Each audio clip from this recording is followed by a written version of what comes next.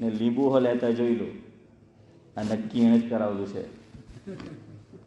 اور یہ عامل جو ہے اللہ ان کو ہدایت دے, ان کو بھی پتہ ہے چونکہ ان کی فیملی میں بھی جھگڑے ہیں, تو وہ بھی کیا کہتے ہیں کہ એવું લાગે તમારું બહુ કોઈ ક્લોઝ ફેમિલી મેમ્બર છે એમ કે તેણે તમારા પર કંઈક કર્યું છે, તમારી કોઈ હારે દુશ્મની છે ભાઈ હોવાની જ ને.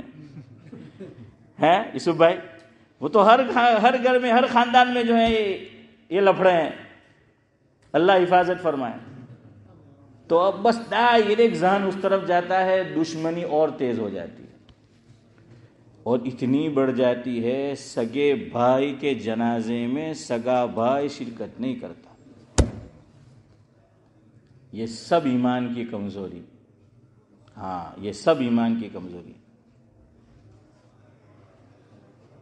آپ کو کبھی سیرت میں ملتا ہے کہ حضور کے زمانے میں یہ سب باپو تھے؟ صحابہ کے زمانے میں آپ کو باپو ملتے ہیں؟ کوئی باپو نہیں ملتے آپ کو.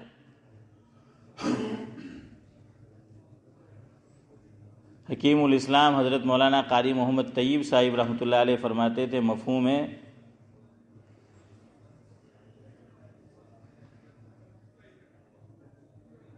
کہ جو عمل میں کمزور ہوگا وہ عملیات کی طرف مائل ہوگا. کتنا اچھا جملہ ہے. جو عمل میں کمزور ہوگا, کوتاہی کرتا ہے, وہ عملیات کی طرف پھر کیا ہو جاتا ہے, مائل ہو جاتا ہے. اور میں سوچتا ہوں کہ આ બધું જે કંઈ થાય આપણા ઇન્ડિયામાં જ થાય, અરબમાં કંઈ નહીં થાય.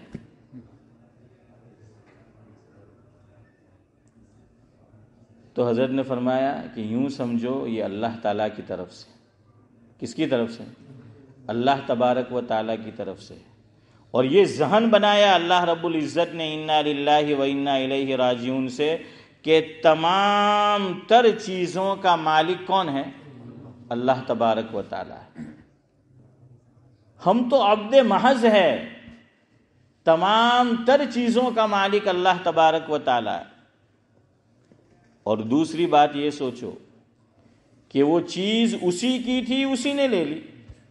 میں عبدالسلام بھائی کو کوئی چیز دوں کہ عبدالسلام سے عبدالسلام تک ہیں, اور پھر میں ان سے مانگوں تو ان کو کوئی ناگواری نہیں ہونی چاہیے کہ بھئی ٹھیک ہے آپ نے مجھے چیز دی تھی, آپ نے واپس کیا کر لی, وہ لے لی. اسی لیے کہنے والے نے کہا کہ جان دی ہوئی اسی کی تھی, جان دی ہوئی اسی کی تھی, حق تو یہ ہے کہ حق ادا نہ ہوا.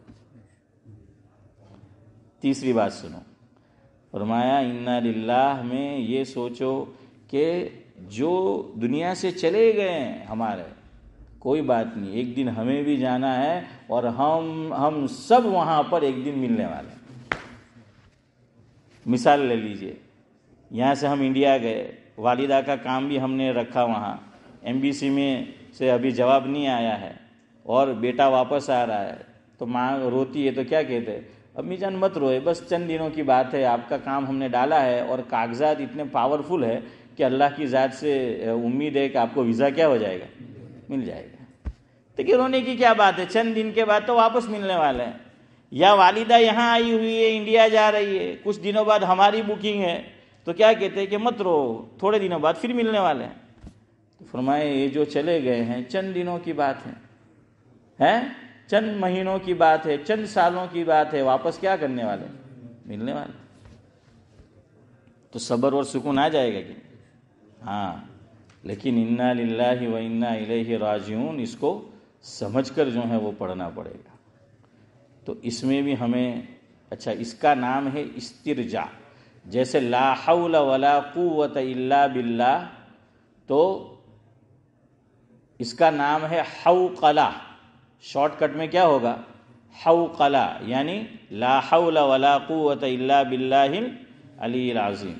اور انا للہ و انا الیہ راجعون، اس کا شارٹ کٹ ہے استرجاع. کیا ہے؟ استرجاع، یعنی انا للہ و انا الیہ راجعون. اس کا کیا معنی ہے؟ اس کا معنی ہے کسی کو دی ہوئی چیز واپس لے لینا. کیا کرنا ہے شیخ صاحب؟ کسی کو دی ہوئی چیز، کیا ہماری نہیں تھی، کسی نے ہمیں دی اور اس نے وہ چیز کیا کر لی؟ واپس لے لی. تو ہم اللہ کے ہی ہے، سب اللہ کے، اللہ نے دی اور اللہ نے چیز کو واپس کیا کر لیا؟ وہ لے لیا. اسی لیے عربی زبان میں کہاوتیں کہتے ہیں استرجع حقہ، کہ بھائی اس کی چیز تھی اس نے لے لی اور جس کو دی تھی اس نے واپس کر دی. تو یہ ذہن بناؤ تو زکوٰۃ نکالنا آسان ہوگا. یہ آپ کو بتانا ہے. زکوٰۃ نکالنا کیوں مشکل ہوتا ہے؟ دیکھیے، ہزاروں میں زکوٰۃ نکالنا آسان ہے، لاکھوں میں مشکل ہے. جتنا پیسہ زیادہ آئے گا اتنی ہی بڑی آزمائش ہے. ہم تو خوش ہوتے ہیں کہ آپ تو انڈیا میں એમ કે ફલાણા વિંગા રોડ ટચ આતે હતા ને 10 કરોડમાં ગયા. મેં કે હવે તું કાં જાય તે જો. હવે રમઝાન બી પાસે આવ્યો. થોડાક વર્ષ પહેલાંની વાત છે, એક બાજી મારા પાસે આવ્યા. મને કે મોલ સાહેબ અમારી જમીન એમ કે 5 કરોડની વેચાય એમ કે, હવે રમઝાનમાં ખાલી અઠવાડિયું જ બાકી છે એમ કે, તો એના પર જકાત તો નહીં કાઢવાની ને એમ કે, એક વર્ષ પૂરું થવું જરૂરી ને. મેં કે ના બાજી કાઢવાની. તો કે હે એમ કે વળી એવું કે હોતું હોય એમ કે, એવું વળી કે હોતું હોય એમ કે આ 5 કરોડ હજુ આવ્યા તો હમણે ને આ રમઝાન આવતી છે ને તમે કે એના પર જકાત કાઢવાની, તો કેટલા પૈસા ચાલ્યા જાય? تو میں کہ جائے تو جائے، یہ تو شریعت کا حکم ہے. 1 منٹ پہلے بھی آ گیا، رمضان تو رمضان آدمی زکوٰۃ نکالتا ہے. 1 منٹ کی دیر ہے مغرب میں، رمضان شروع ہونے میں، مال آیا زکوٰۃ نکالو. ہر روپیے پر سال گزرنا ضروری نہیں ہے، یاد رکھو. ہاں، ہم کیا کہتے ہیں، زمین بکتی ہے کروڑوں میں، اللہ نے બહુ મોટો આભાર એમ કે એહસાન એમ કે અલ્લાહે એમ કે દીધું તો છપ્પર ફાંડને દીધું એમ કે, હે પણ હવે તો છપ્પર છે જ નહીં. મેં કે સિમેન્ટનું એ તોડીને આપ્યું. હે તો